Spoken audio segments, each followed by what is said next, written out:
No último dia 7 de dezembro, dois grandes líderes mundiais participaram de uma reunião tensa. De um lado, o presidente dos Estados Unidos, Joe Biden. Do outro, o seu par russo, Vladimir Putin. O assunto, o temor por parte de líderes ocidentais de uma invasão russa à Ucrânia. Mas quais são as reais chances disso acontecer? Eu sou Natália Passarinho, da BBC News Brasil em Londres, e neste vídeo eu vou contar a história da complicada relação entre Rússia e Ucrânia e explicar o que está acontecendo agora. Vamos direto ao primeiro ponto do vídeo, o contexto histórico. A Ucrânia tem 40 milhões de habitantes e é o 8º país mais populoso da Europa, e o segundo maior do leste europeu, atrás apenas da própria Rússia. A sua história é bastante atribulada e ajuda a entender o difícil equilíbrio das forças na região. O que a gente entende hoje como sendo território da Ucrânia abrigou um importante estado a partir do século IX, o primeiro grande estado eslavo no leste europeu e que viraria um dos mais poderosos da Europa na época. Foi invadido pelo Império Mongol no século XIII, anexado em parte pela Polônia, Lituânia e posteriormente, a partir do século XVII, pelos russos. E isso mudou completamente a história da Ucrânia. Boa parte do país esteve sob controle do Império Russo, que inclusive proibiu que se falasse a língua ucraniana por lá. Mas a Revolução Russa em 1917 derrubou o Império e abriu caminho para a independência da Ucrânia em 1918. Em 1921, a maior parte do país foi tomada pelo Exército Vermelho e virou uma república soviética. Foi um período marcado por uma tragédia que ficou conhecida como o Massacre Silencioso da Ucrânia. Entre 1932 e 1933, milhões de pessoas morreram de fome por causa das políticas do ditador comunista russo Joseph Stalin. Estimativas conservadoras falam em mais de 3 milhões de mortos de fome. Aí veio a Segunda Guerra Mundial e a Ucrânia acabou invadida pelos nazistas em 1941. Milhões de pessoas morreram combatendo os alemães e a maioria dos 1,5 milhão de judeus ucranianos foi exterminada no Holocausto. Em 1944, os soviéticos retomaram o controle do território e em 1954, num movimento surpreendente, o líder soviético Nikita Khrushchev devolveu a Crimeia anexada pelos russos desde o século XVIII para a então República Socialista Soviética da Ucrânia. Depois do colapso da União Soviética em 1991, Rússia, Ucrânia e outras repúblicas soviéticas viraram países independentes, com governos, economias e leis próprias.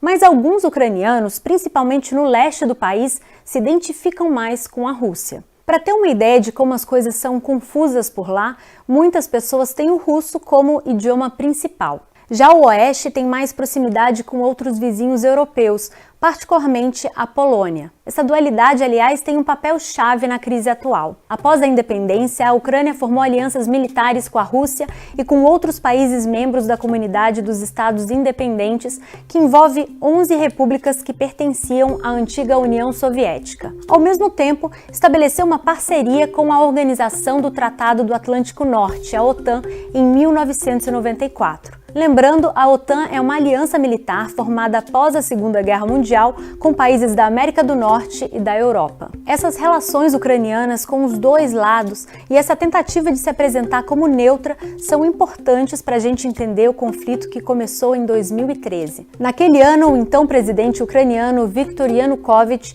decidiu suspender o acordo de associação entre Ucrânia e União Europeia que tinha começado a ser discutido no ano anterior. Seu objetivo era estreitar laços com a Rússia, mas o tiro saiu pela culatra.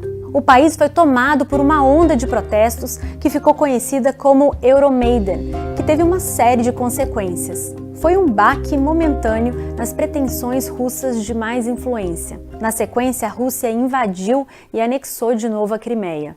После тяжелого, длительного, изнурительного плавания Крым и Севастополь возвращаются в родную гавань. A história de dominação que eu detalhei no início do vídeo ajuda a explicar por que diferentes etnias russas são maioria da população da Crimeia, mas há também ucranianos e tártaros. No centro do problema está a base naval russa em Sebastopol, que marca a estratégica presença militar da Rússia no Mar Negro. Um mês depois, grupos separatistas pró-Rússia tomaram controle de partes industrializadas do leste ucraniano na região de Donbass. A Ucrânia e países do Ocidente dizem que os separatistas tiveram apoio militar da Rússia, mas Moscou nega. O governo ucraniano contra-atacou e em 2014 e 2015 o conflito virou uma guerra propriamente dita entre ucranianos e forças separatistas pró-Rússia, matando milhares de pessoas e desalojando mais de 1 milhão. Para interromper o conflito, foi assinado em 2015 o chamado Acordo de Paz de Minsk, com intermediação da França e da Alemanha. Os dois lados concordaram com um pacote de medidas para aliviar as tensões naquilo que já havia se tornado uma guerra civil no leste da Ucrânia. Mas como os últimos dias têm demonstrado, esse conflito está longe de acabar. Agora que sabemos o contexto, vamos ao segundo ponto. Por que o temor de uma invasão agora? De um lado, o governo da Ucrânia, que tem como presidente Volodymyr Zelensky, acusa a Rússia de enviar tanques e franco-atiradores para o fronte em áreas controladas por rebeldes na tensa região ucraniana de Donbass. Imagens recentes de satélite também têm mostrado um aumento da presença de militares na Crimeia. Seriam mais de 90 mil militares russos com fácil alcance à fronteira com a Ucrânia. Há previsões de que esse total possa quase dobrar nos próximos 2 meses. A Rússia nega que esteja planejando outra invasão, mas o temor é que isso possa acontecer no início de 2022. O diretor da CIA, William Burns, acredita ainda que Putin está, abre aspas, colocando os militares russos e os serviços de segurança russos em posições nas quais podem agir de maneira bastante abrangente. Oleksiy Reznikov, ministro da Defesa ucraniano, tem afirmado que uma escalada no conflito deve ocorrer no final de janeiro do ano que vem. Inicialmente, a Rússia chamou de alarmistas as imagens de satélite mostrando tropas russas na Crimeia, próximas à fronteira com a Ucrânia. Mas no início de dezembro, o discurso mudou. Um assessor de Putin defendeu que a Rússia tem, abre aspas, o direito de mover tropas em nosso território, se referindo ao território anexado da Crimeia. Moscou também acusou a Ucrânia de aumentar o tamanho das suas tropas e planejar atacar áreas controladas por separatistas. A Ucrânia, por sua vez, se defende dizendo que as acusações são propaganda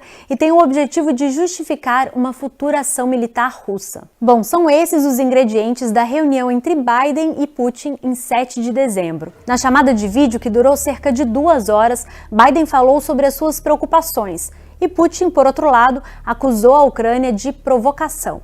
Ele pediu garantias de que o chamado Ocidente não cruzaria as linhas vermelhas russas na Ucrânia. Uma delas é a expansão da OTAN em direção ao leste e também a distribuição de armas em países vizinhos que possam ser uma ameaça à Rússia. E se a Rússia, apesar de negar uma investida, tem demonstrado claramente apoio às forças separatistas em Donbass, a OTAN também tem deixado claro que apoiará a Ucrânia. De acordo com Jens Stoltenberg, secretário-geral da organização, abre aspas, depende da Ucrânia e dos nossos 30 aliados decidir quando a Ucrânia está pronta para se juntar à aliança. E ele completou afirmando que a Rússia não tem poder de veto e nem o direito de interferir nesse processo. O Reino Unido, que faz parte da OTAN, deve ajudar a Ucrânia a construir 2 bases navais em Ochakiv e Berdyansk. Já os Estados Unidos entregaram às forças ucranianas mísseis antitanque Javelin e 2 barcos de patrulha da Guarda Costeira americana. Fato é que Joe Biden deixou claro que estão empenhados em ajudar a Ucrânia a defender o seu território. Mas ainda que os americanos se recusem a respeitar as linhas vermelhas colocadas pela Rússia, fica a pergunta: até onde vai esse apoio? De acordo com Biden, uma ação militar não é uma opção por enquanto. A principal ferramenta no arsenal do Ocidente parecem ser as sanções. Na reunião com Putin, o presidente americano falou de custos muito reais se a Rússia tomar uma ação militar. Fontes do governo americano estão considerando que elas podem significar medidas econômicas e apoio a militares ucranianos. Uma das medidas econômicas poderia ser a desconexão do sistema bancário russo do Sistema Internacional de Pagamentos SWIFT, sigla em inglês para Sociedade de Telecomunicações Financeiras Interbancárias Mundiais. Para se ter uma ideia da importância disso, a maioria das transações interbancárias internacionais, como ordens de pagamento e transferências bancárias, são realizadas por meio da rede SWIFT. Esse tipo de sanção sempre foi visto como um último recurso. E Biden teria que negociar isso com seus parceiros europeus, e a grande maioria deles tem relações estreitas com os russos. Outra possível sanção seria o fechamento do gasoduto russo Nord Stream 2 na Alemanha, que foi concluído recentemente pela Rússia ao custo de cerca de 12 bilhões de dólares. Ele será capaz de transportar 55 bilhões de metros cúbicos de gás por ano para a Europa, o que geraria bilhões de dólares de lucro por ano a Moscou. O fechamento dele seria uma maneira de pressionar a Rússia caso as tensões na fronteira com a Ucrânia continuem a escalar. Mas, por outro lado, isso também afetaria a Europa, que depende bastante do gás russo. Outras opções poderiam incluir até restrições à conversão de rublos em moeda estrangeira pelos bancos. A gente da BBC News Brasil vai continuar acompanhando isso de perto. Não deixe de se inscrever no nosso canal do YouTube para ficar sabendo toda vez que tem vídeo novo. É só clicar no sininho que fica embaixo do player. E não deixe também de ler a cobertura no nosso site, o bbcbrasil.com. Tchau e até a próxima!